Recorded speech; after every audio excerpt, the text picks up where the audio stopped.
Did you know that deep within your very DNA, there lies the echo of a forgotten catastrophe? A prehistoric event that wiped out as many as 97% of all men, reshaping our species in ways we are only just beginning to understand.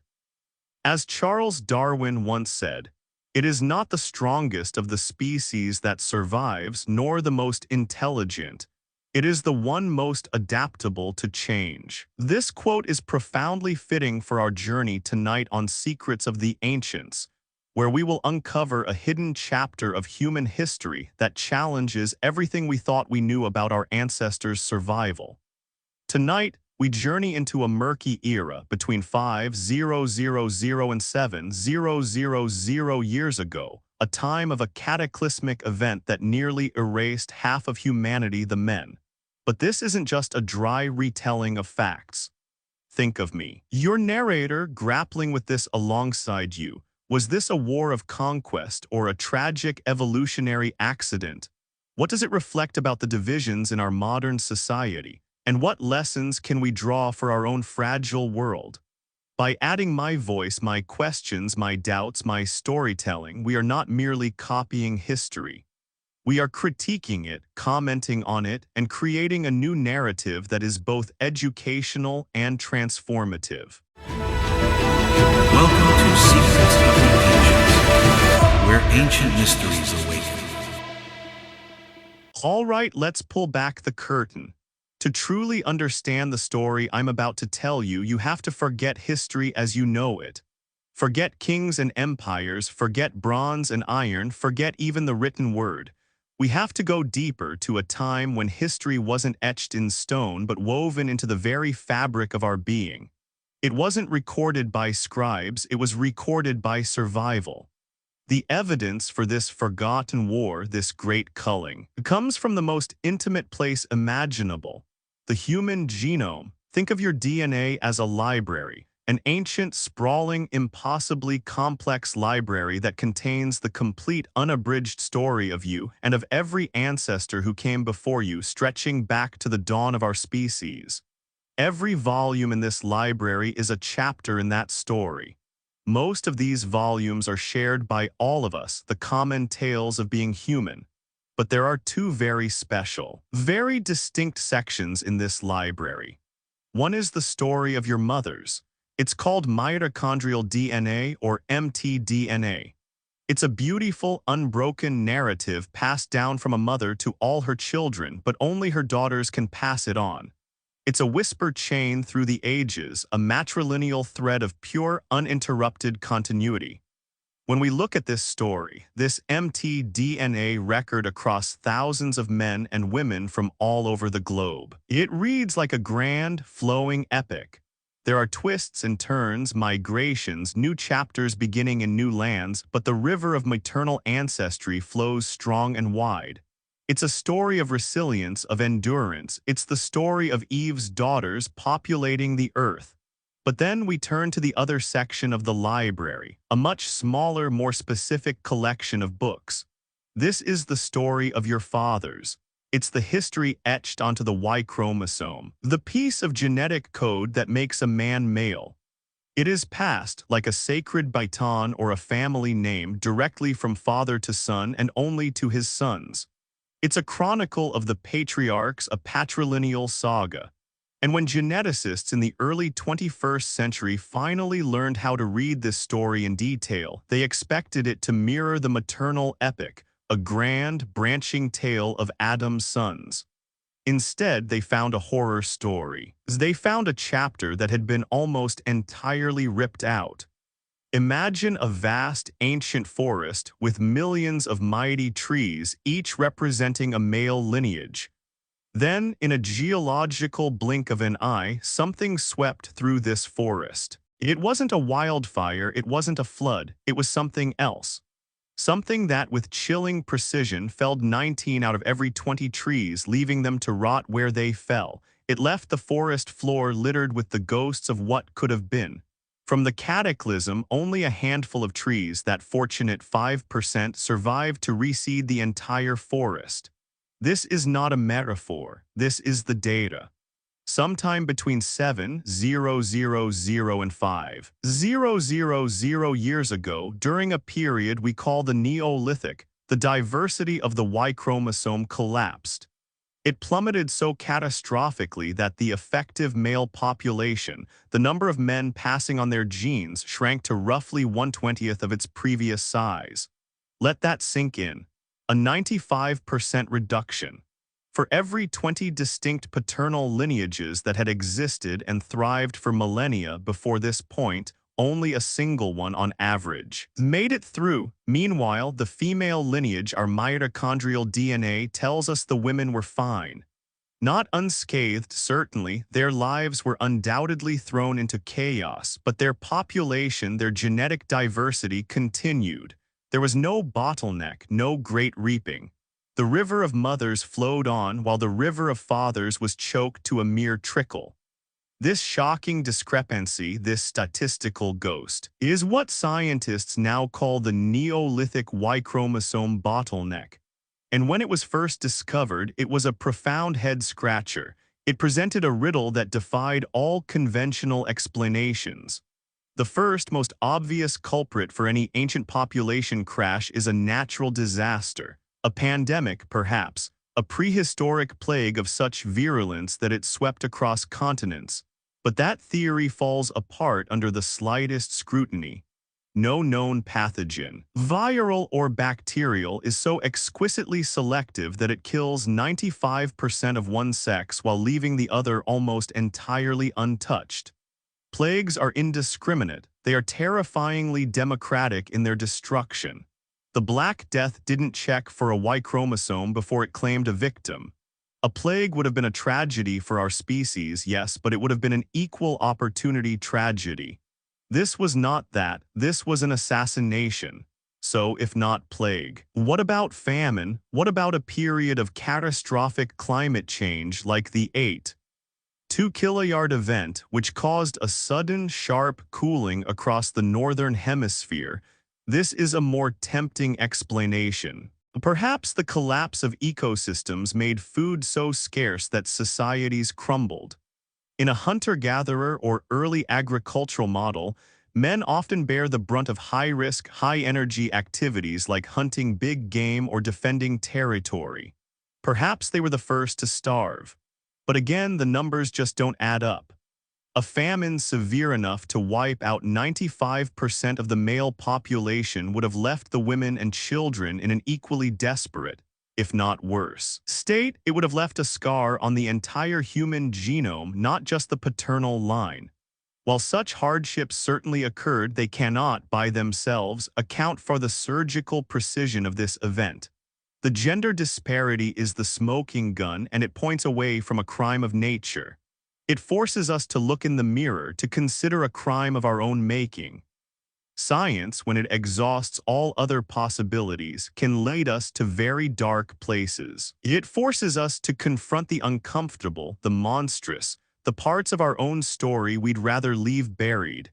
And the evidence here, the stark contrast between the male and female genetic records, points to a terrifying conclusion. This was not a die-off. This was a takeover.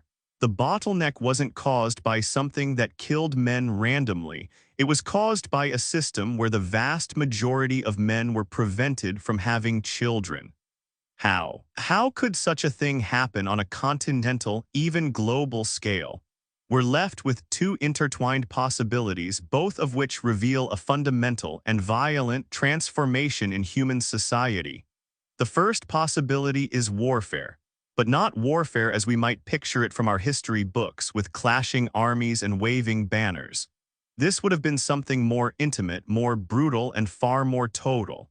This would have been war between king groups, between clans, fought for the most valuable resource to emerge in the Neolithic world, land. You see, this bottleneck coincides perfectly with the widespread adoption of agriculture. For the first time in human history, we weren't just passing through the world, we were owning it. We built permanent settlements. We drew lines in the dirt. We defended our fields of wheat and our herds of cattle because our very survival depended on them. And with the concept of ownership came the concept of inheritance. And in the vast majority of these new agricultural societies, inheritance became patrilineal. It passed from father to son. Suddenly, your sons were not just your children, they were your legacy, your claim to the future. Your guarantee that your land, your work, your very existence would continue after you were gone. And by the same token, your neighbor's sons were not just his children, they were a threat. They were his claim to a future that might come at the expense of yours. In this new, high-stakes world, a conflict between two groups was no longer a skirmish over temporary hunting grounds. It was an existential struggle. And in such a struggle, the most brutally effective strategy is not just to defeat your enemy, but to erase him. To kill the men, to kill their sons, to extinguish their patrilineal line from the book of life forever. The women in this grim calculus were a resource. They were taken as spoils of war, absorbed into the victorious clan and forced to bear children for their new masters. Their mtDNA lineage would continue, you see, but it would now be propagating the Y chromosome of the conqueror. This is the hypothesis of patrilineal clan warfare, a rolling series of conflicts sweeping across Europe, the Near East, and parts of Asia and Africa.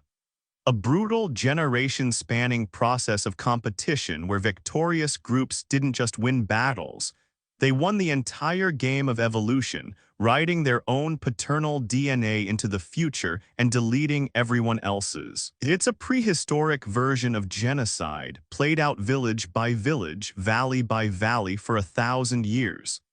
The second possibility is a bit more subtle but no less profound. It's the idea of a social revolution, the rise of a new kind of power structure. As societies grew larger and more complex around agriculture, they also grew more hierarchical. A big man, a chief, a patriarch, could accumulate unprecedented wealth in land, in grain, in cattle. And with that wealth came power. The power to command loyalty, to lead warriors, and to control reproduction. This is the elite dominance model. Imagine a society where a small group of powerful, high-status men, the chief and his relatives, the strongest warriors, monopolize access to women. Through polygyny or other social structures, they father a disproportionate number of the children in the next generation. Meanwhile, the vast majority of lower-status men, the farmers, the craftsmen, the less successful, are completely shut out. They live their lives, they work, and they die without ever passing on their genes. Their Y chromosome lineage simply hits a dead end. It doesn't even require mass slaughter, though it was almost certainly accompanied by violence to enforce this new social order. It just requires a radical reorganization of society, one that funnels all reproductive success to the very top. This is the Genghis Khan effect, but happening long before Genghis Khan and on a decentralized cultural level. A new social technology that was so ruthlessly effective at promoting the genes of its winners that it spread like wildfire. Personally, I believe the truth is a combination of both. A toxic feedback loop. The rise of patrilineal agriculture created the motivation for extermination warfare, and the success of that warfare reinforced the power of elite, dominant patriarchs, who then further solidified their genetic legacy. It was a perfect storm, a new cultural software that hacked human evolution. The result was the same, the greatest vanishing act in human history. Now I want you to stop for a moment and consider the sheer philosophical weight of this. Think about what was lost. The Y chromosomes of those forgotten men weren't just random strings of code. They were the biological carriers of countless stories, of unique perspectives, of different ways of being a man. In that 95%, there were surely entire cultures of men who were perhaps more peaceful, more artistic, more communal. Men whose understanding of fatherhood, of society, of the cosmos was completely different from that of the hyper-competitive, patriarchal model that ultimately won out. We are living in the world built by the 5%. We are their descendants. Every man listening to my voice right now carries a Y chromosome that by sheer brutal luck or by the ruthless actions of his distant ancestors made it through the bottleneck. Your paternal DNA is a winning lottery ticket from a contest so deadly it makes all other wars in history look like playground squabbles. It's a deeply unsettling thought. It implies that the very foundation of our modern, agricultural, state-level societies is built upon a prehistoric act of mass erasure. It suggests that certain tendencies we see throughout recorded history, the obsession with legacy, the violent competition for resources, the structures of patriarchy, aren't just recent inventions. They are the echoes of the winning strategy from that dark and brutal time. The software that allowed our ancestors to survive might be the same software that continues to cause so much conflict in our world today. And I find myself haunted by the ghosts of those who were lost. What wisdom did they possess? What songs did they sing? What alternative futures for humanity died with them? We are a species with a phantom limb. We can feel the absence of something we never knew we had. We are the products of a profound pruning of our own family tree, and the axe was in our own hands. The evidence for this great culling is silent, microscopic, and buried deep inside our own cells. It doesn't scream, it whispers.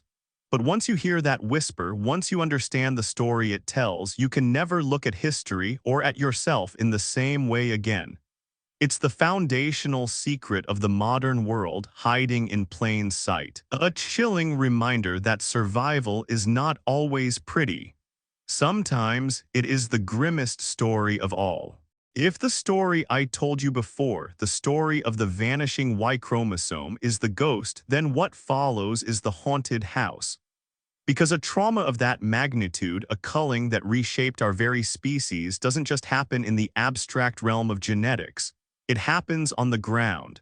It happens in the mud, in the blood, and in the bone. It leaves scars, not just on our DNA, but on the living skin of the earth itself. You just have to know how to look for them. Archaeology is a strange science. It's an act of conversation with the dead, where the only language spoken is that of stone, pottery, and the silent testimony of human remains. It's a discipline built on the faith that the ground remembers what we have long forgotten. And when we went looking for the physical evidence of this great bottleneck, when we began to excavate the layers of soil from that murky period of the Neolithic, the ground began to speak. And its story was one of almost unimaginable horror.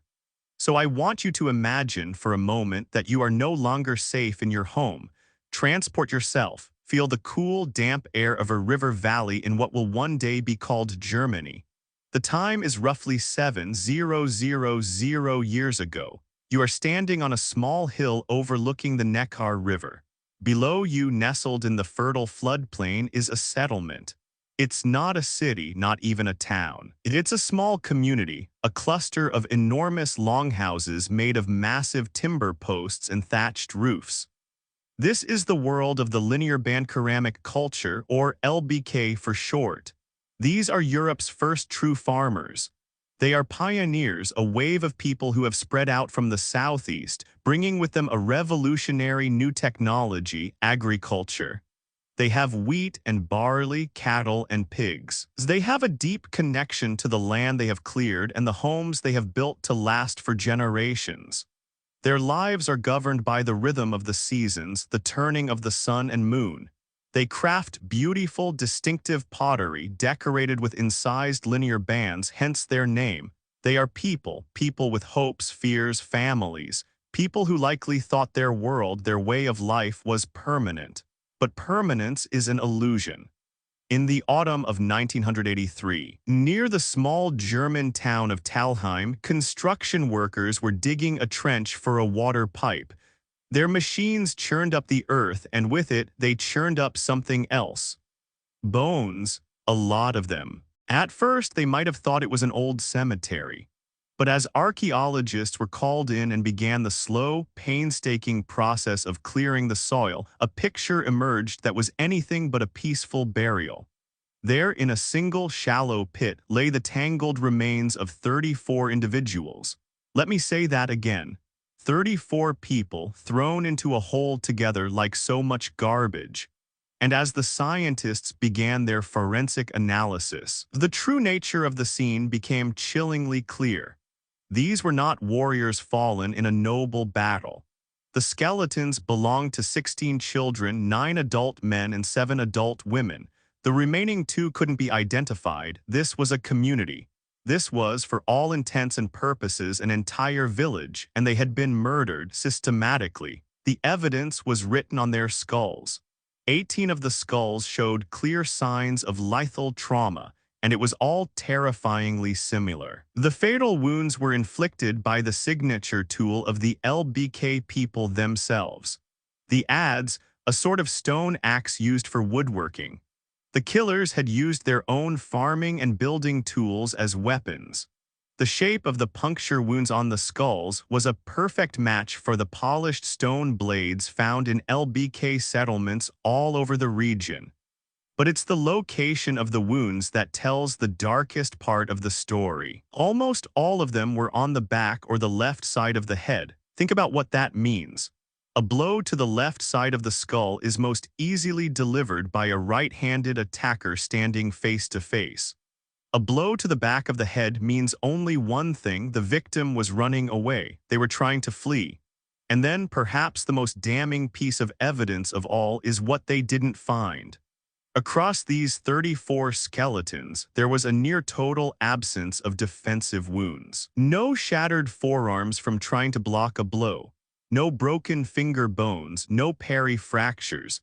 These people were not fighting back. They were caught by surprise, overwhelmed, and executed as they tried to escape. The scene at Talheim is a snapshot from hell. A single, awful moment frozen in time. You can almost feel it. The chaos of a dawn raid, the screams of children, the desperate, futile flight, the thud of stone on bone. And then silence. The killers dragged the bodies, men, women, and children, and dumped them into a pit, their limbs overlapping in a final, macabre embrace. A statement had been made. A community had been erased. For a long time, Talheim was thought to be an anomaly, a tragic one-off, a local feud that spiraled into a massacre. It was horrifying, but perhaps it was isolated. But the ground had more stories to tell. The ground was just getting started. Not far away in Austria, at a site called Sparnschletz, another LBK settlement was excavated. This one was different. It was heavily fortified. The entire village was surrounded by a massive, complex defensive structure, a deep, steep-sided ditch and a wooden palisade. This was a community that was afraid. They had invested immense time and energy diverting it from farming and building to create a fortress. They knew danger was out there, their fear was justified, and their defenses failed. Archaeologists found the outer ditch of the fortress was filled with the skeletons of at least 67 individuals. But this time, the demographic was starkly different from Talheim. They were almost exclusively young to middle-aged men, and they had all met violent ends. Skulls were bashed in, bones were broken. It seems the attackers breached the defenses, slaughtered the settlement's defenders, and threw their bodies into the very ditch they had dug to protect themselves, a final, brutal insult. Where were the women and children? The bones don't say. But based on the patterns we see elsewhere, it's a terrifyingly easy guess. They were taken, they were the prize. And then came Kilian-Stedten. Another site, another massacre. Here the remains of dozens of people were found in a mass grave, but the killers had added a new vicious signature. Many of the victims had their lower legs, their shins, systematically shattered after they were dead or dying. Why? The theories are all grim. Was it to prevent them from walking in the afterlife? Was it a symbolic act to cripple the entire lineage? Or was it a simple, brutal message to anyone who might find the bodies? This is what happens to our enemies. We don't just kill them, we break them. With each new discovery, the picture became clearer and more terrifying. This wasn't a series of isolated incidents. This was a pattern, a massacre complex that seemed to define the final centuries of the LBK culture. A wave of violence so extreme that it seems to have led to the collapse of their entire society. The very pioneers who had brought agriculture to the heart of Europe were consumed by a fire of their own making. It was a world of us versus them, where your nearest neighbors were your most likely murderers, and the prize was not just survival, but the very land beneath your feet and the future of your patrilineal clan. This was horrifying enough. It provided a grim physical anchor for the genetic data. It was the how behind the Y-chromosome bottleneck. But archaeology had one more secret to reveal. A place so extreme, so utterly beyond the pale, that it makes Talheim look like a quiet country murder. A place that forces us to question the very limits of human behavior. That place is called Herxheim. It's another LBK site located in southwest Germany. At first, it looked like a standard settlement surrounded by a defensive ditch. But as excavations continued through the 1990s and 2000s, the archaeologists realized they had found something unique. The ditches were filled, choked with human remains, but this was not a simple massacre dump like Talheim. This was something else entirely. The sheer quantity was staggering. The bones of at least 500 people have been recovered. The estimates suggest the total number could be over 1,000 people, and it's what was done to them that pushes us into the abyss. The bones were not intact skeletons. They were a shattered, chaotic jumble of fragments. They had been systematically and deliberately processed. Skulls had been smashed open, but in a very particular way. The facial portions were broken away and the cranial vault was shaped and scraped clean, effectively turning them into skull cups. Long bones like the femur and humerus were methodically split lengthwise, the way a butcher would crack a bone to get at the rich, nutritious marrow inside. And everywhere on thousands of bone fragments were the telltale signs of butchery. Fine parallel cut marks made by flint blades, right at the points where muscles attach to bone. These are the marks of dismemberment, of filleting flesh from the human skeleton. The remains of men, women, children, and even infants were all treated in exactly the same way. They were disarticulated, defleshed, their bones cracked for marrow, and their skulls turned into vessels. At Herxheim, we are faced with the undeniable evidence of large-scale systematic ritual cannibalism. This is a place that defies easy explanation. The academic world is still reeling from it. Was this a single gargantuan massacre, the final apocalyptic battle of the LBK world? Or was Herxheim something even stranger? Some scholars propose it was a ritual center, a place of pilgrimage where, for some unknown reason, groups from all over the region would bring human sacrifices, perhaps their enemies, perhaps their own people, to be ritually killed, consumed, and deposited in the great ditches. The pottery found mixed with the bones comes from hundreds of miles away, lending weight to this theory. But frankly, that distinction feels academic when you are staring at the evidence. Whether it was a war trophy display or a religious offering, the end result was the same. 1,000 human beings were systematically turned into food and objects. They were subjected to a level of dehumanization so total, so absolute, that it feels alien. It represents a psychological Rubicon being crossed. The people who did this did not see their victims as human. They were raw material. They were meat. Herxheim is the dark heart of the Neolithic. It's the logical, insane endpoint of the us versus them mentality. It is a monument to a time when competition and violence had escalated to a point of ritualized, industrial-scale atrocity. It's the kind of place that infects your imagination, a true heart of darkness beating beneath the quiet fields of modern Europe. And as horrifying as this European evidence is, the most unsettling part is realizing that this wasn't just a European problem. The bottleneck in the Y chromosome was global. And wherever we look, we find archaeological echoes of the same trauma. In the Near East, at sites like Steppe in Turkey, archaeologists found a death pit from a similar time period, filled with the remains of thousands of animals and dozens of humans, all seemingly sacrificed and consumed in massive communal feasts. In Africa, we find evidence that this kind of warfare predated farming and was likely amplified by it. At Nadaruk in Kenya, a discovery dating back 10,000 years shows us a glimpse of the older world. A band of hunter-gatherers, at least 27 of them, were brutally slaughtered by a rival group. They found a young man with 2 obsidian bladelets still embedded in his skull and chest. They found a pregnant woman, her skeleton positioned in a way that suggests her hands and feet had been bound before she was killed. This was not a fight over fields of wheat. This was a war for territory, for water, for life itself.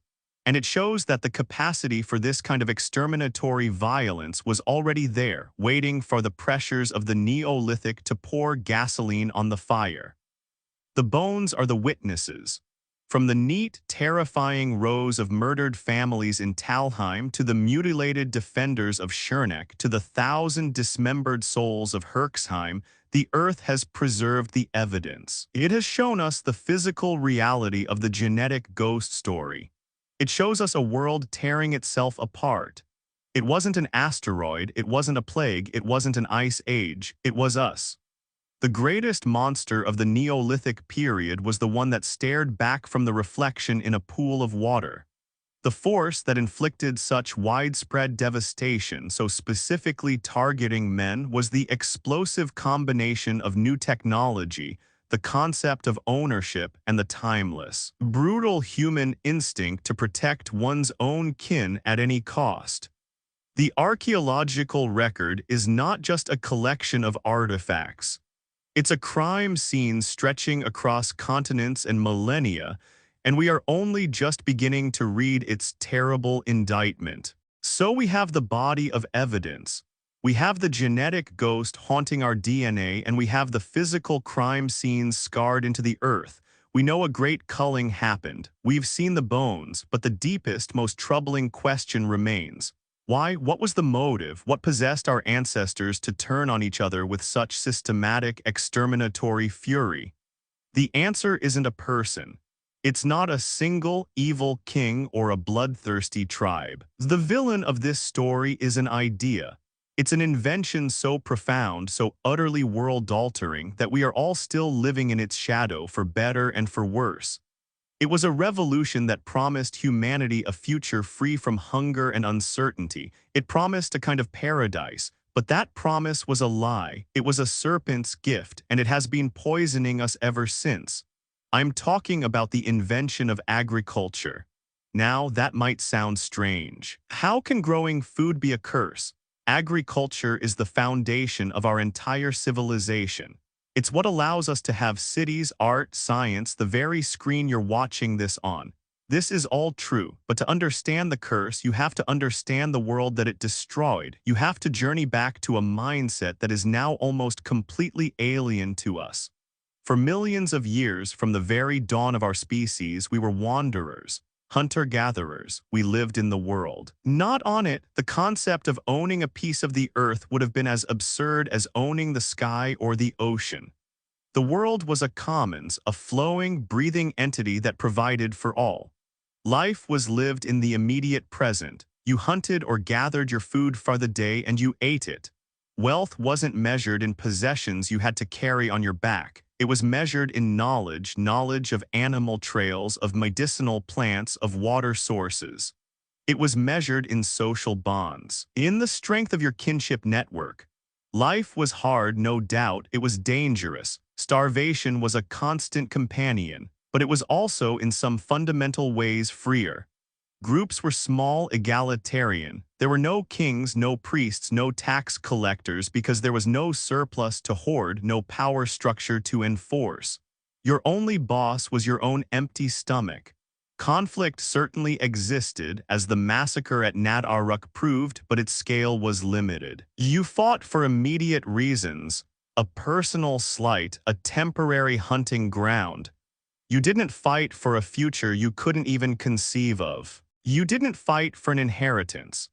Then, somewhere around 12,000 years ago, in the Fertile Crescent of the Near East, a quiet revolution began. It probably wasn't a single eureka moment. It was a slow, creeping realization. Some observant woman noticed that the wild grasses she harvested, the ones with the fattest seeds, grew back even thicker in the places where she had accidentally spilled some grain the year before. Perhaps someone deliberately began to clear the other weeds away to give their favored plants a better chance. They began to select the best seeds from the harvest to plant for the next season. They were no longer just gathering from the world, they were actively shaping it, they were bending nature to their will. This was the bargain, the serpent's gift, and it was irresistible. The pitch was simple: stop wandering, settle here, tend to this patch of ground, and I will give you more food than you have ever dreamed of. I will give you security, I will give you a surplus, your children will never go hungry again. And who wouldn't take that deal? So we did. We settled down. We built permanent homes. We cleared forests and planted fields of wheat, barley, rice, and corn, and at first it must have felt like a miracle. The surplus of grain could be stored for the lean winter months. It could support a much larger population. Villages grew, new crafts emerged, pottery to store the grain, textiles woven from domesticated flax and animals. Life became more predictable. We had for the first time a buffer against the whims of nature, but we had walked into a trap from which there was no escape. Jared Diamond famously called agriculture the worst mistake in the history of the human race. And while that's debatable, he had a point. It set in motion a chain of consequences that we are still grappling with today. It was the original Faustian bargain, and the bill was about to come due. The first part of the price was the birth of a concept that had barely existed before: hard, inescapable ownership. When you are a wanderer, the world is your home. When you are a farmer, your home is a tiny square of dirt. But it is your dirt. You have cleared it, you have tilled it, you have planted your seeds in it. You have poured your sweat, your hopes, your entire year's labor into that patch of ground. It is no longer just a piece of the landscape. It is an extension of you. It is your investment. It is your future. And the moment you have something that valuable, something you cannot carry on your back, you have something to lose. And the moment you have something to lose, you have something to defend. And the moment you have something to defend, you need a wall. The first fence, the first stone wall around a field, was one of the most significant moments in human history. It was a physical manifestation of a psychological revolution. It was the act of drawing a line and declaring, "This side is mine. That side is yours." It was the birth of property, and with it, the birth of a new kind of envy, a new kind of greed, and a new, permanent source of conflict. Your neighbor's prosperity was no longer just a curiosity, it could be a threat. His bumper crop might mean he could support more sons who would one day need more land, perhaps your land. His misfortune, the drought that withered his fields, made him desperate. And a desperate man with a hungry family will look at your full grain store with dangerous eyes. This right here is the engine of the violence we saw at Talheim and Schlitz, but it still doesn't fully explain the Y-chromosome bottleneck. It doesn't explain the specific surgical targeting of men. To understand that, we have to look at the second part of the price we paid. We have to understand how property rewrote the rules of family and gender. We have to talk about the invention of patriarchy. If your land is your most valuable possession, more valuable than life itself, what is your single greatest concern?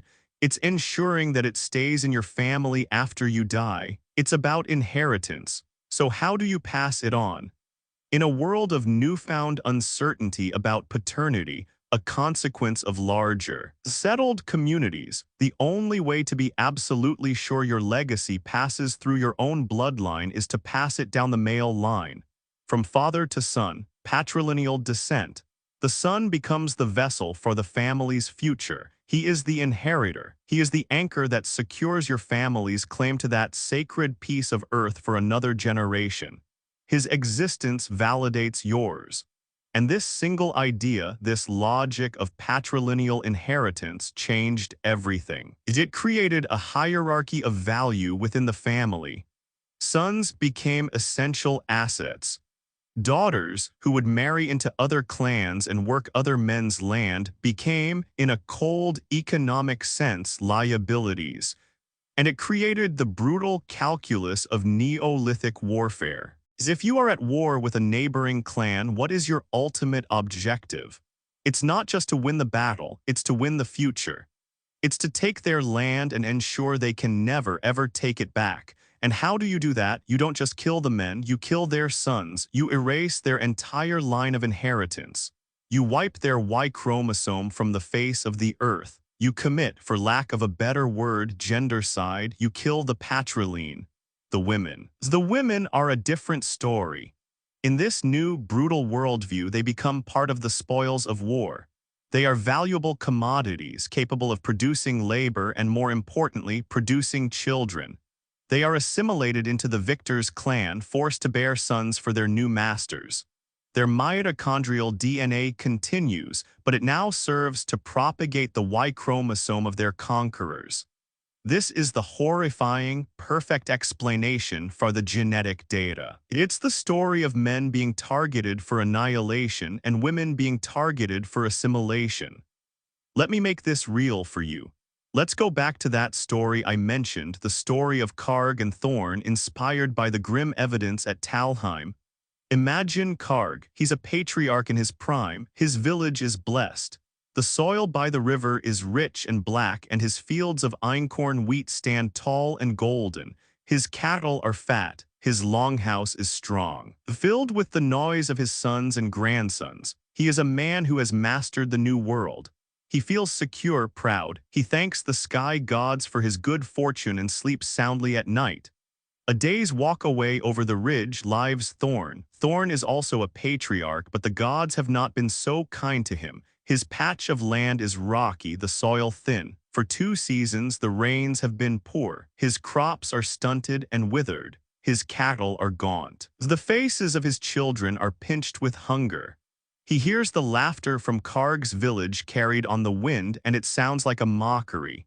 He sees his own sons, strong and able, but with no future. The land cannot support them. Desperation is a cold stone in his gut. One night, sitting by a low fire, looking at the hungry faces of his kin, Thorn makes a decision. It's not born of pure evil. It's born of a terrifying Darwinian logic. He sees the world not as a shared space, but as a zero-sum game. For his sons to live, Karg's sons must die. For his lineage to have a future, Karg's must be erased. He gathers his brothers, his sons, his nephews. His voice is low, guttural. Their granaries are full while ours are empty, he says. Their land is rich while ours is dust. This is not the will of the gods, it is an injustice. We will take what is owed to us. We will take their land. We will take their grain. We will take their cattle. He pauses, and his eyes are hard as flint.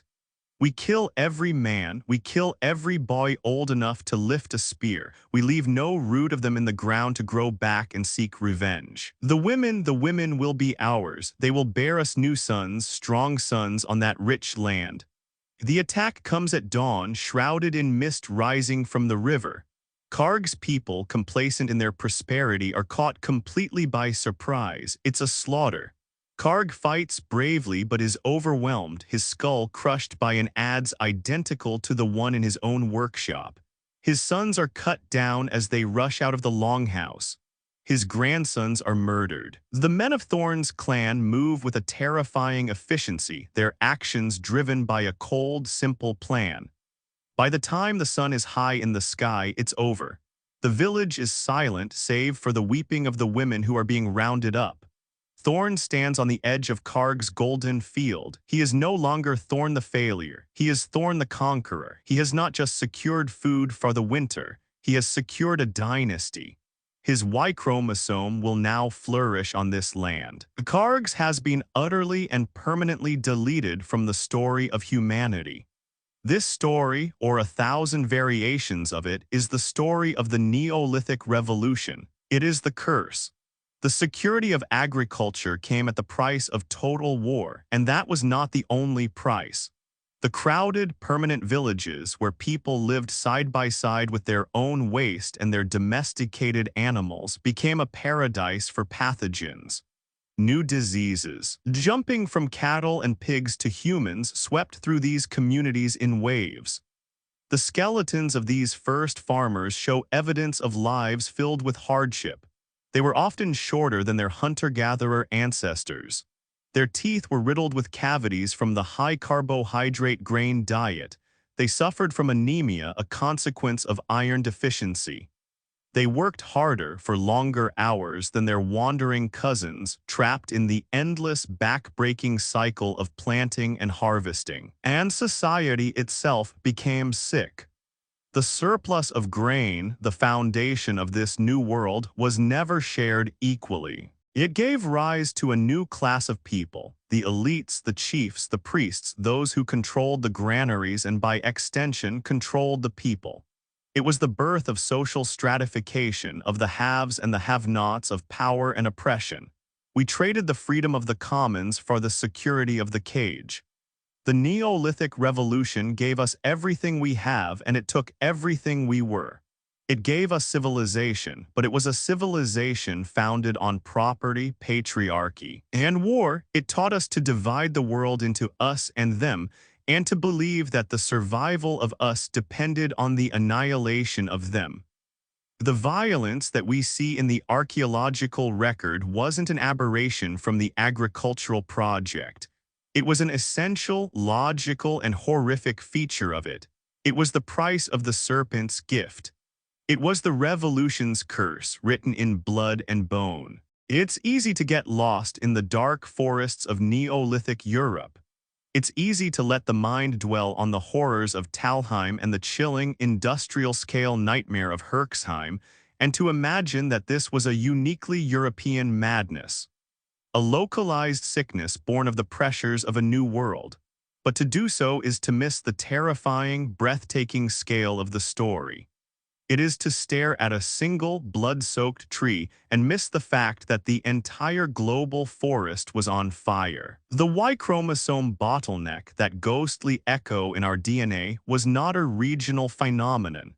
It wasn't a German story or a story of the LBK people. Geneticists have found its signature everywhere they have looked.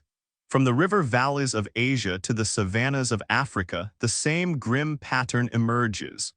Around the same time that Europe's male lineages were being decimated, a similar catastrophic pruning was taking place across the globe. This was not a series of isolated tragedies.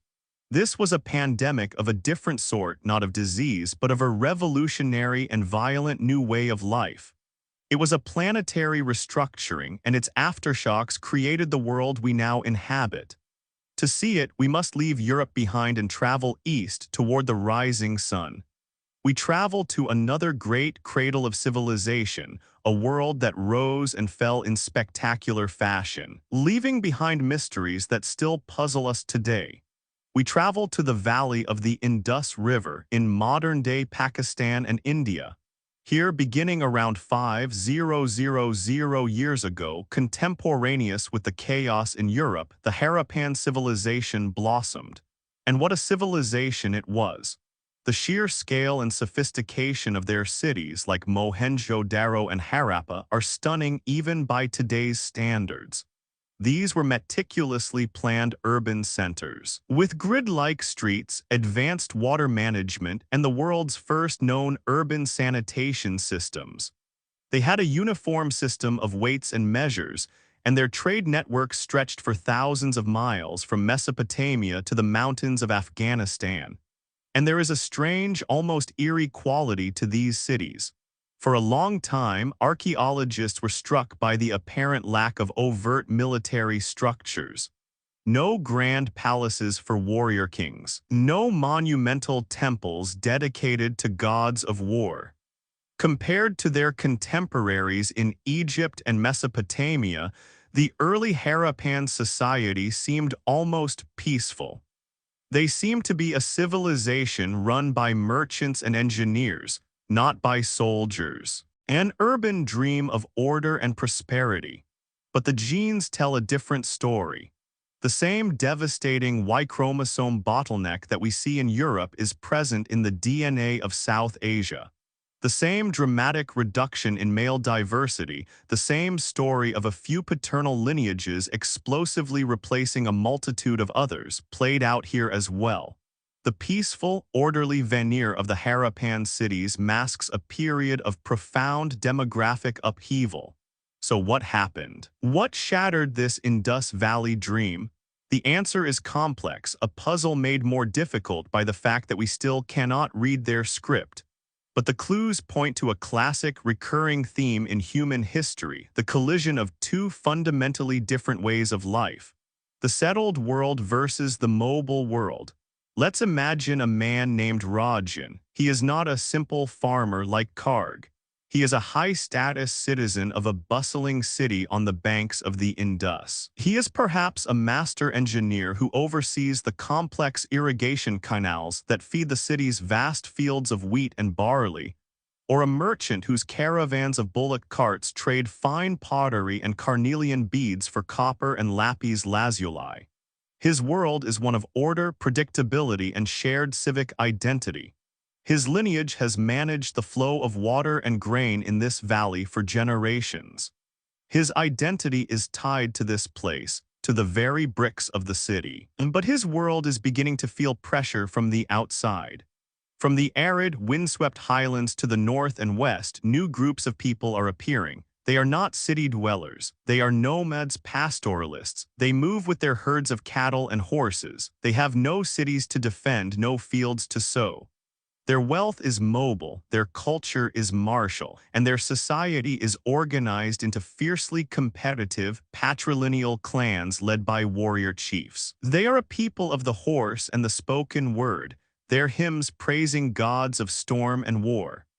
These newcomers, who many scholars believe were early Indo-European speakers, see Rajan's world not as a marvel of civilization, but as a resource to be exploited. They see the vast herds of cattle, the overflowing granaries, the control of the life-giving rivers, and a clash becomes inevitable. It might not have been a single dramatic invasion, a Hollywood-style conquest. It was likely a long, slow process of migration, infiltration, competition, and conflict, spanning generations. These mobile pastoralists, perhaps hardened by a harsher environment and possessing a more aggressive social structure, began to outcompete and dominate the settled agriculturalists of the valley. In this struggle, Rajan's lineage and thousands like it are on the losing side. Perhaps he is killed in a raid on a trading outpost. Perhaps his canals are seized by a local strongman from a rival group, cutting off the water to his clan's lands. Perhaps his sons are conscripted into a losing battle, or simply find themselves on the bottom rung of a new social hierarchy imposed by the victors, unable to marry and have children of their own. The mechanism doesn't matter as much as the outcome. Rajan's Y chromosome, the product of generations of sophisticated urban life, hits a dead end. The Y chromosomes of the newcomers, the mobile warriors, are the ones that flourish and spread, eventually becoming the dominant lineages in the entire subcontinent. The story is different, the setting is different, but the genetic result is brutally the same. And this begs the question, where did these disruptive mobile groups come from? Both in Europe and in India, the evidence points toward a common epicenter. A vast grassy sea that stretches from Eastern Europe to Central Asia, the Pontic-Caspian steppe. This was the homeland of the Yamnaya culture, a people who, around 5000 years ago, unleashed two world-changing innovations. First, they were among the first to truly master the horse, not just for food but for transport. Second, they invented the wheeled cart. This combination of horse and wagon gave them an unprecedented level of mobility. They could move their families, their homes, the iconic yurt, and their entire way of life across vast distances. The steppe, once a barrier, became a highway. Their society was perfectly engineered for expansion. They were pastoralists, following their great herds of cattle. They were organized into small, highly mobile patrilineal clans, and they were by all archaeological accounts warlike. Their leaders were buried in deep pits under massive earthen mounds called kurgans, surrounded by weapons and the remains of sacrificed animals. They were a restless, dynamic, and aggressive force. Think of the steppe as a great demographic and cultural pump. Periodically, driven by climate change that affected their grazing lands, or by internal population pressures, this pump would pulse. And waves of these steppe people would expand outwards. They moved west into the heart of Europe, into the lands of the old farmers like the LBK, bringing with them their language, the ancestor of almost all modern European tongues, their patrilineal social structure, and their warrior ethos. They were the Yamnaya who likely overwhelmed the successors to Karg's people. And they also moved south and east. They crossed the Caucasus Mountains and the deserts of Central Asia, eventually arriving on the borders of the Indus Valley. They were the people who likely put pressure on Rajan's world. This steppe expansion provides a powerful, unifying theory for the Y-chromosome bottleneck across the entire Eurasian landmass. It was a single, sprawling event, a multi-front transformation driven by a new, hypermobile, and highly competitive cultural package. But the story doesn't end in Eurasia. If it did, it would still be just a regional tale, albeit a massive one. To grasp the truly global nature of this phenomenon, we must turn south to the continent where humanity was born, Africa. Africa's story is, as always, unique and deeply complex. The transition from foraging to food production followed its own timeline and its own distinct paths. But here, too, when we look at the genetics and the archaeology, we see the same fundamental patterns of demographic replacement. We see the echoes of the bottleneck. One of the most significant events in African history is the Bantu expansion. Beginning around 4,000 years ago, from a homeland in what is now Cameroon and Nigeria, a group of people who spoke a common family of languages, Bantu, began to spread. They were agriculturalists, possessing crops like yams and oil palms, and critically, they were masters of ironworking. An iron axe could clear a forest far faster than a stone one. An iron spear was a far more lethal weapon.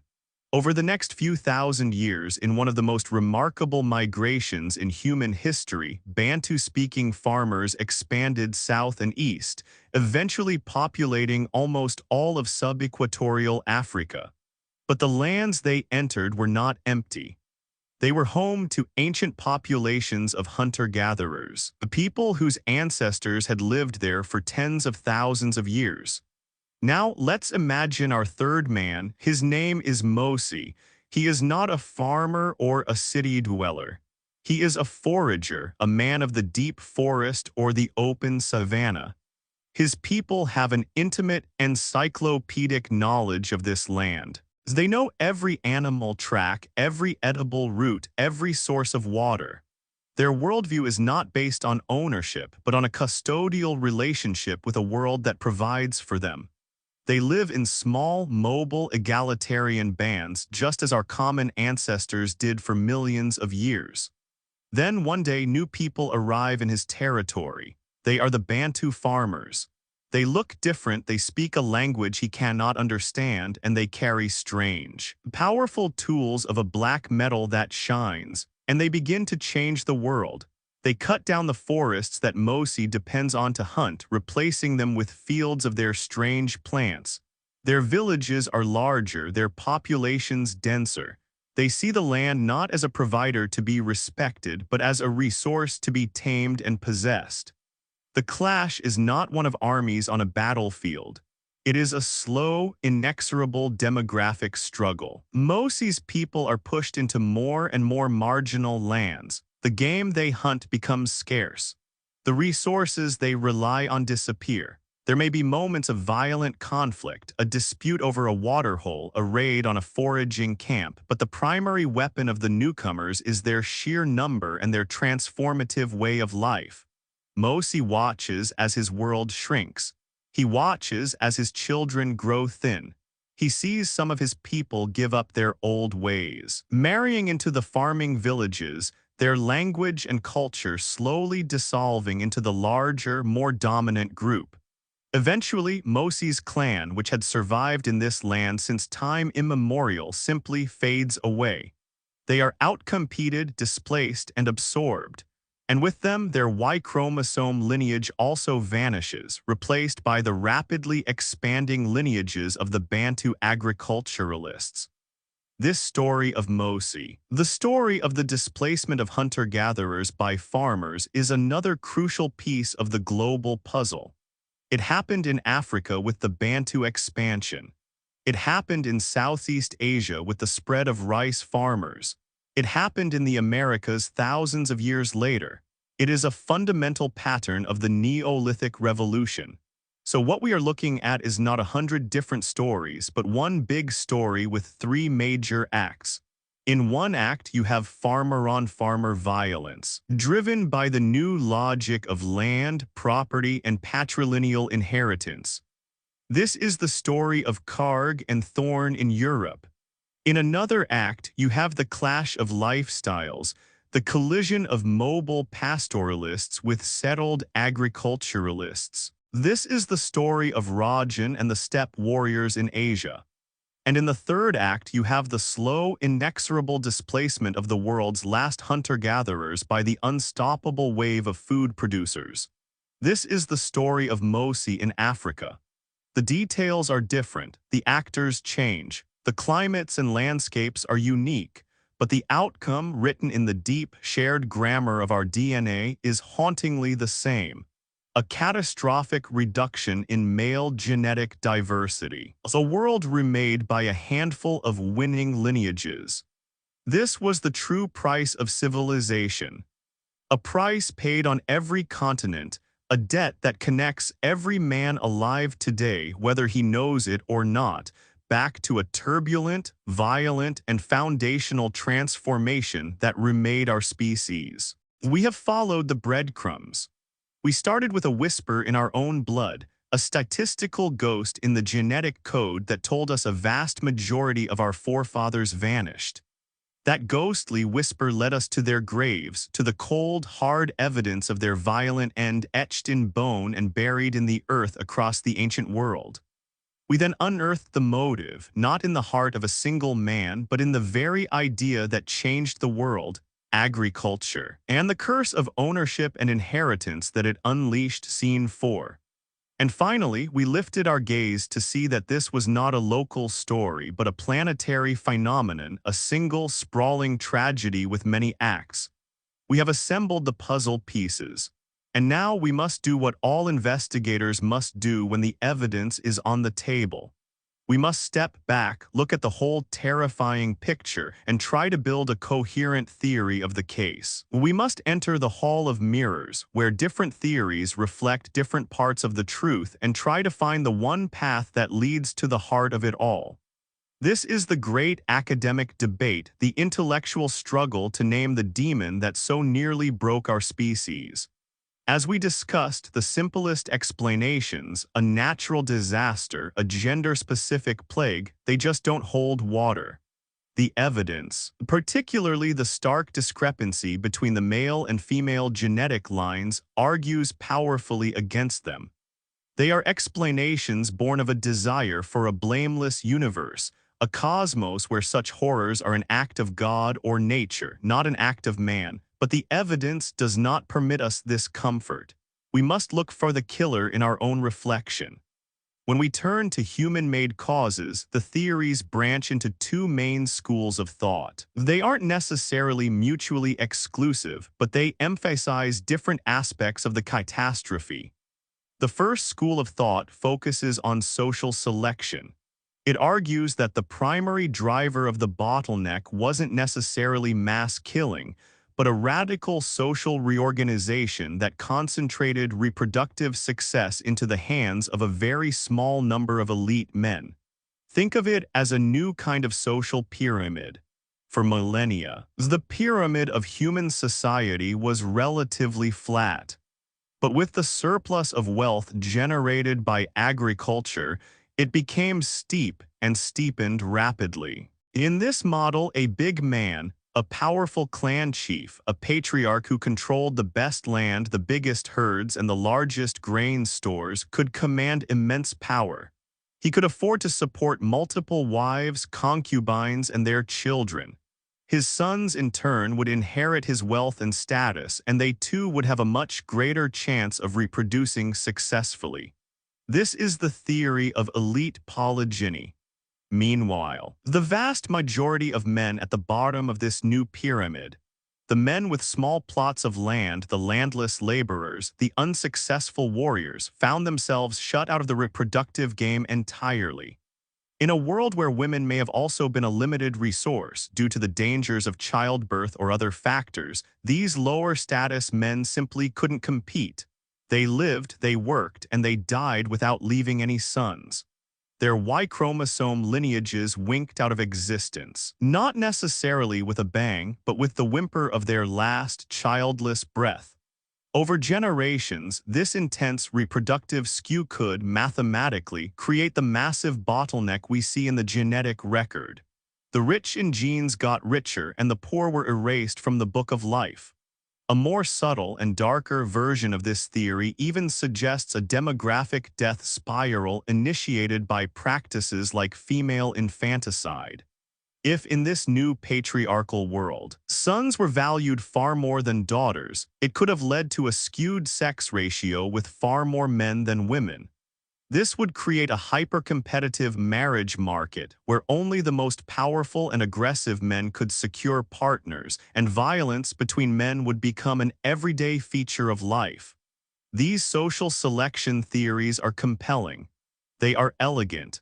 They explain the genetic data without needing to imagine continent-spanning warfare. They suggest the bottleneck was the result of a new, deeply unequal social contract that was ruthlessly efficient at promoting the genes of its winners. The second school of thought is more direct. It argues that the primary driver was not simply social competition, but violent physical annihilation. This is the theory of patrilineal clan warfare. This model, championed by academics like Tianchen Zheng and his colleagues in their groundbreaking 2018 paper, argues that the bottleneck is best explained as the result of repeated, violent conflicts between different patrilineal kin groups. In this view, the new agricultural world was a mosaic of competing clans, each defined by their shared paternal ancestry. And in a world of finite resources, particularly fertile land, the competition between these clans was total. As we explored, the most effective way to win this competition was not just to defeat your rivals in a single battle, but to exterminate them. You burn their villages, you take their land and cattle, you assimilate their women, and you systematically kill the men and, crucially, their sons. You wipe out their entire patriline. This model perfectly aligns with the grim archaeological evidence from sites like Talheim and Schletz. It explains the genetics and the bodies. It paints a picture of a world red in tooth and claw, where the Y chromosome itself became a kind of uniform, and war was the primary engine of natural selection. So where do I land in this debate? After years of reading these studies, of dwelling on the evidence, of trying to understand the soul of this ancient cataclysm, I do not believe this is an either/or question. It is not a choice between social competition and violent warfare. I believe that is a false dichotomy. My personal take is that we are looking at a horrifying synergy. A feedback loop from hell. I believe the underlying social structure of patrilineal kin groups created the very conditions for intense social selection and elite dominance. And the primary mechanism of competition between these power-hoarding clans was brutal exterminatory warfare. The two theories are not in opposition, they are two sides of the same bloody coin. They are the software and the hardware of the Neolithic apocalypse. The social structure created the inequality, and warfare was the tool used to enforce and expand it. For a proof of concept, we need only look forward in history. Look at the legacy of Genghis Khan. Through a combination of unparalleled military conquest, the utter annihilation of his enemies, and the widespread dissemination of his own lineage, his Y chromosome is now carried by an estimated 16 million men across Asia. He is a one-man Y-chromosome bottleneck, a historically documented example of exactly the principle we are discussing. The Great Khan demonstrated, on a scale almost too vast to comprehend, how the success of one man's patriline can be built directly upon the erasure of countless others. It is the ultimate lesson in how power works, not just politically, but genetically. Success isn't just about building your own legacy, it's about making sure no one else can build theirs. And this leads me to a more personal reckoning. It's one thing to discuss these events as an academic puzzle. It's another thing to truly sit with their meaning. Growing up, I was, like many, captivated by heroic stories of survival. I read about Ernest Shackleton's expedition, a story that for me defined human endurance. How, against all odds, lost in the Antarctic ice, he saved every single one of his men. His story is a monument to cooperation, to leadership, to the idea that we are at our best when we fight nature together to ensure everyone survives. But this prehistoric story, this is the anti-Shackleton. This is a story of survival not by saving everyone in your group, but by murdering everyone in the other group. It suggests another, much darker path to endurance, and it forces us to confront the fact that we, the living, are the inheritors of the second story. We are here because our ancestors won, and winning back then was a brutal business. Consider this thought experiment. What if this bottleneck happened today? What if over the next few generations, 95% of all male lineages on Earth were to vanish? Society wouldn't just collapse, it would atomize. The loss of knowledge, of skills, of diversity of thought would be catastrophic. Our genetic viability as a species would be pushed to the brink. It would be an extinction-level event from which we might never recover. That is the scale of the trauma our ancestors navigated. And it forces me to ask a deeply uncomfortable question about myself, about all of us. Who are we really, the descendants of that 5%? If you are a man, your Y chromosome is a relic that passed through the eye of that needle. What qualities did it take to be on the winning side of that filter? Was it luck? Surely that was a huge part of it. Was it intelligence? Perhaps. The ability to adapt, to form stronger alliances? Almost certainly. But was it also a greater capacity for ruthlessness? A greater willingness to engage in that exterminatory violence? A talent for betrayal? It's almost impossible that it wasn't. I carry the genetic legacy of men who survived. I have to believe they were more than just killers. I have to believe they were also poets, fathers, builders, dreamers. But I cannot escape the chilling knowledge that their survival, and therefore my very existence, was predicated on the non-survival of so many others. The same adze that built my ancestor's home is the same tool that crushed his rival's skull. The blade that ended another man's line is the same blade that cleared a path for my own. To be a survivor of this event is to be implicated in it.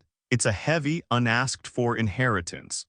And what of the loss? What of the 95% who were erased? We talk about the burning of the Library of Alexandria as a great tragedy, the loss of ancient knowledge. But this was the burning of a genetic library, a library of human possibility. What kinds of humanity were lost forever? What different ways of being a man, of being a father, of structuring a society vanished with them? Perhaps entire lineages that carried predispositions for peace, for artistic creativity, for communal thinking, were systematically culled from the human gene pool because those traits were a disadvantage in this brutal new world. Are we the product of a great filtering that stripped away some of our better angels? Did we trade some of our capacity for empathy and cooperation for a sharper, more competitive edge? We will never know. But the thought that our species is a muted version of what it could have been, that we are living in a world haunted by the ghosts of more peaceful or creative versions of ourselves, is perhaps the greatest tragedy of all. It's a lesson in the profound, irreplaceable value of diversity, a diversity that our ancestors, in their struggle for survival, nearly destroyed. And so, when I look at the story of the Neolithic, I see more than just history. I see a mirror. It shows me the incredible resilience of our species, our ability to survive the unimaginable. But it also shows me our capacity for self-destruction. It reveals that the line between civilization and barbarism is terrifyingly thin.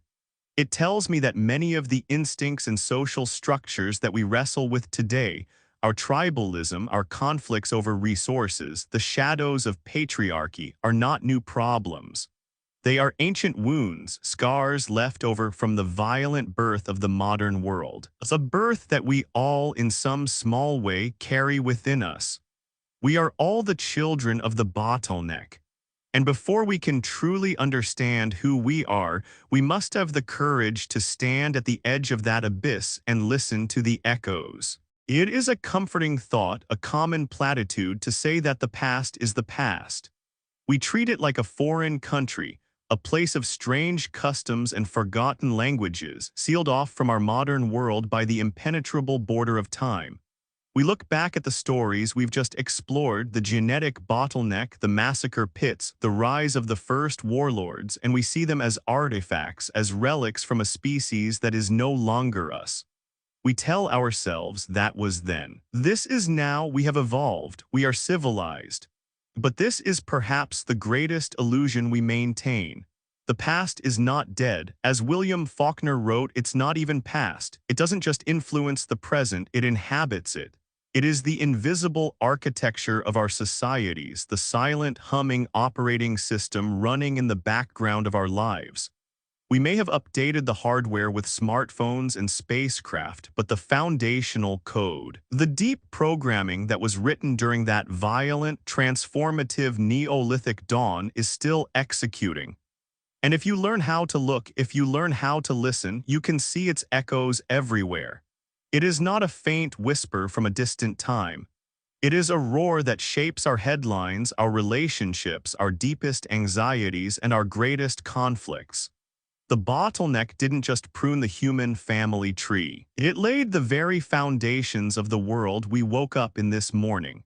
To ignore its legacy is to walk through life blind to the very forces that define it. Let's start with the most obvious and intimate echo, the structure of power itself.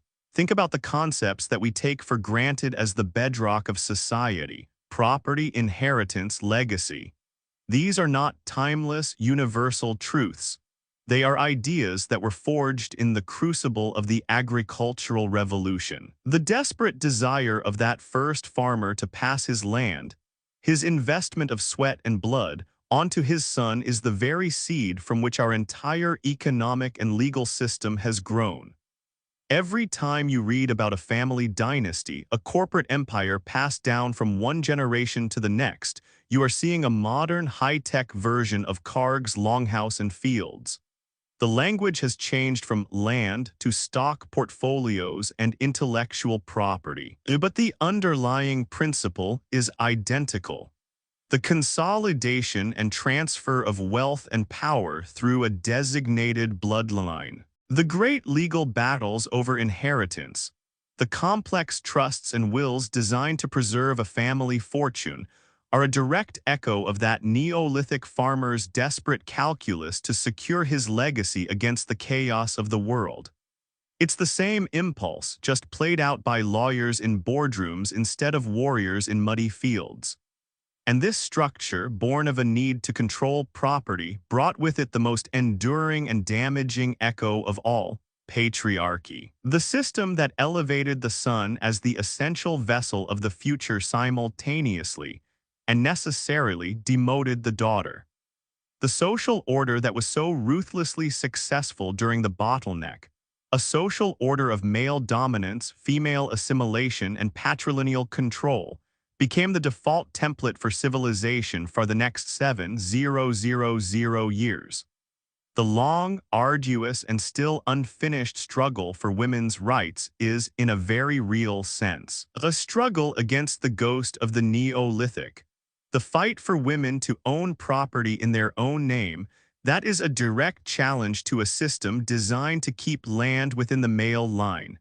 The fight for the right to vote, to have a voice in the halls of power. A challenge to a political system built on the model of the male clan chief. The fight for reproductive autonomy, for control over one's own body and choices. A fundamental rejection of the grim calculus that viewed women as commodities, as vessels for producing heirs for the patriline. We are still, to this day, trying to undo the social knots that were tied during that period of intense, violent competition. And this ancient template has left deep psychological scars.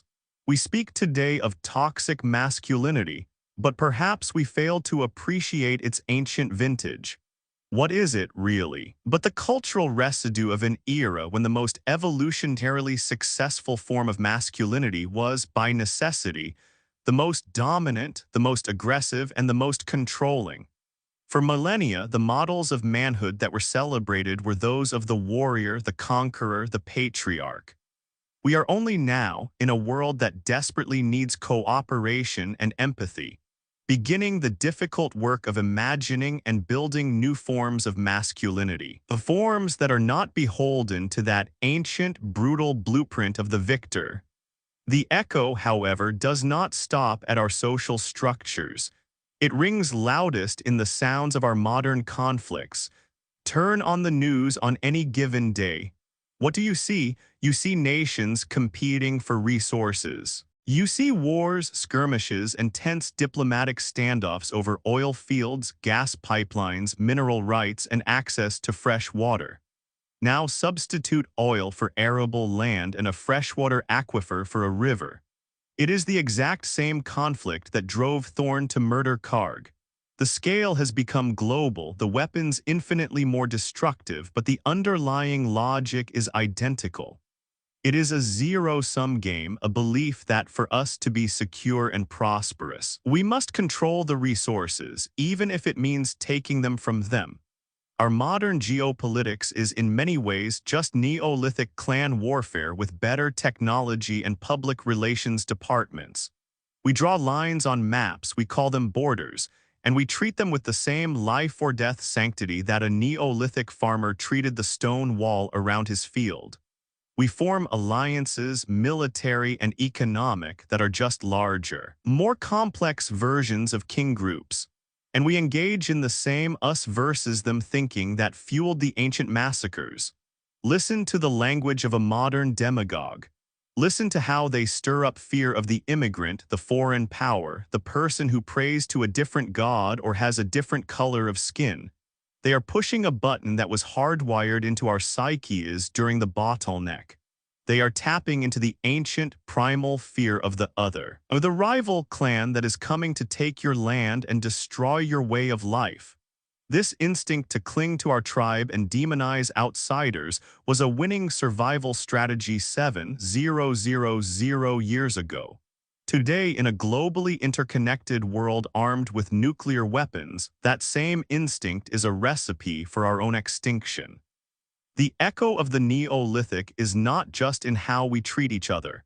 It's in how we treat the planet itself. The agricultural revolution was born from a fundamental shift in our relationship with nature. We ceased to see ourselves as a part of the natural world and began to see ourselves as its masters. Nature became something to be tamed, controlled, subjugated, and exploited for human gain. The first man to clear-cut a forest to plant a field of wheat set in motion a way of thinking that has led directly to the clear-cutting of the Amazon, the strip mining of mountains, and the acidification of our oceans. Our entire industrial economy is built on this Neolithic chassis of thought: extract, consume, discard. We are still acting like those first desperate farmers, maximizing our short-term yield without fully understanding the long-term consequences. The ecological crisis we face today, the terrifying reality of climate change, is the logical endpoint of the mindset that was born when we first decided to draw a line in the dirt and declare the world ours. The planet itself is now experiencing a bottleneck, a great dying, engineered by the descendants of the men who engineered their own. And finally, the echo is personal. It is inside you. Think of the anxieties that define modern life. The pressure to succeed, the fear of failure, the gnawing feeling that you are not doing enough, not earning enough, not secure enough. The mortgage payment, the car loan, the constant, low-grade hum of economic insecurity. Is this not the same anxiety that haunted the Neolithic farmer? Will the rains come? Will my crop fail? Will my neighbor's herd trample my field? Will I have enough to feed my family through the winter? We have simply traded the unpredictability of the weather for the unpredictability of the market. The source of the anxiety has changed, but the feeling, that deep existential insecurity, is the same. It is a psychological inheritance from our first ancestors who staked their entire existence on a small plot of land and lived in constant fear of losing it. Even our deepest quest for meaning is an echo. The modern, secular drive to leave a legacy, to make a name for yourself, to build a company or create a work of art that will outlive you. What is this if not a modern transmutation of that ancient, desperate need to see your lineage continue? It is the same fundamental human rebellion against the finality of death, the same desire to project a piece of yourself into the future. We are haunted. We are haunted by the patriarchal structures we still struggle to dismantle. We are haunted by a tribalistic instinct for conflict that threatens to tear our world apart. We are haunted by a relationship with our planet that has become profoundly destructive. And we are haunted by a personal anxiety and a search for meaning that were born in the first farmed fields. This is the legacy of the bottleneck. It is not a story about ancient people. It is a story about us. Recognizing these echoes is not about assigning blame or succumbing to a sense of historical determinism. It is about understanding. It is about diagnosis. Because you cannot heal a wound until you understand its nature. You cannot solve a problem until you trace it to its source. And you cannot build a better future until you have the courage to face the ghosts of the past, to see them for what they are, and to consciously, deliberately choose to walk a different path. We are not doomed to repeat the cycle, but we are doomed to be influenced by it, until we finally look it square in the eye, and decide to write a new chapter for ourselves. So what do we learn from this forgotten war? 3 clear lessons emerge. First, that cooperation must ultimately triumph over conquest. Agriculture brought progress but also inequality. Today, we must share our resources equitably to avoid repeating the cycle. Second, we must cherish diversity, biological, gender, and cultural, as our greatest strength. Survival is not a zero-sum game, it is collective. And finally, remember this: you are a miracle, a descendant of survivors. You carry the legacy of that one lineage in 20 that made it through the darkness. Honor that legacy by building a kinder, more collaborative world. The past does not have to be our future. The choice, as always, is ours. That's our journey for tonight. This is a complex topic with ongoing academic debate, and this is just one interpretation of the evidence. What are your thoughts? Do you believe it was organized warfare? Or could other factors have played a bigger role? Let us know in the comments below. Your insights help us all get closer to the truth. If this journey into our deep past has given you food for thought, please consider liking this video and subscribing to Secrets of the Ancients for more deep dives into the mysteries that define us. Thank you for joining me. Sleep well, and may your dreams be filled with wonder, not with the echoes of ancient wars.